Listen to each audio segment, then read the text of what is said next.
Hey guys, welcome back to Shane's Getting Handy. 1999 Ford Explorer. I'm going to be replacing the door latch bushings. Mine are broken. I've done a couple already. I'm going to do a couple more and hopefully it's a quick one, but let me show you how I'm doing it. So if yours look like this is probably why you're looking at my video. And for reference, this is what they're supposed to look like.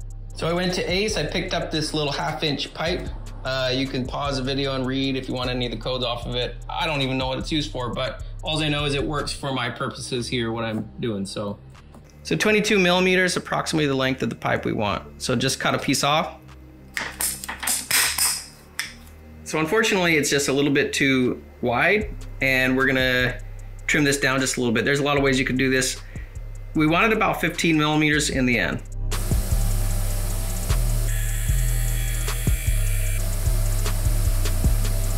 So a T50 bit is what you're gonna need. I've got it on my impact gun.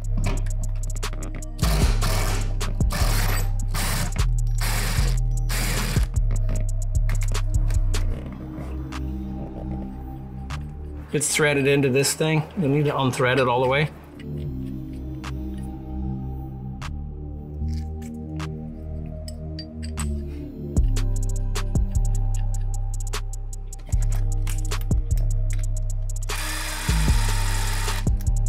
Make sure the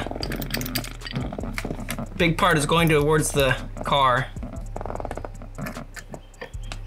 And be careful, this washer here, this thing can come off. It's actually really smart to mark this before you take this apart. I didn't do that, I probably should have.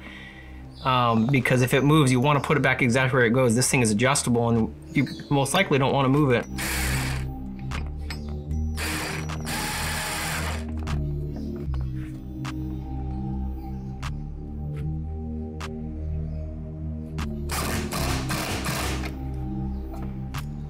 There we go.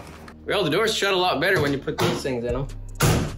So yeah, thumbs up if it helped, and we'll see how long it lasts, I guess. But yeah, see you next time. I can hear the demons call when they do what they do, and now I feel like taking off, find a place with a view.